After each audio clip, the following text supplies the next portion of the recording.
नमस्कार. तैलाद्रक्षे ज्वलाद्रक्षे रक्षे क्षितिलबंधनात मूर्ख हस्तेन दातव्यम एवं वदती पुस्तकम. या सुभाषितामध्ये पुस्तकाने स्वतःचं मनोगत व्यक्त केलेलं आहे. माझं रक्षण करा असं पुस्तक आपल्याला स्वतः सांगतो आहे. ते कसं तर तैलाद्रक्षे, तेलापासून आपण पुस्तकाचं रक्षण केलं पाहिजे.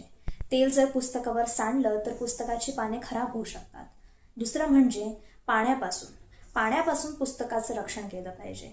पाने ओली झाली तर पुस्तक खराब होतं.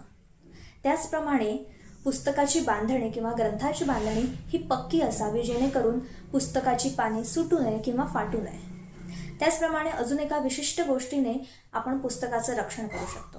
ते म्हणजे मूर्खाच्या हाती कधीही पुस्तक देऊ नये, कारण त्याला त्याची किंमत नसते, त्याचं ज्ञान नसतं आणि वाचण्याची आवड नसते.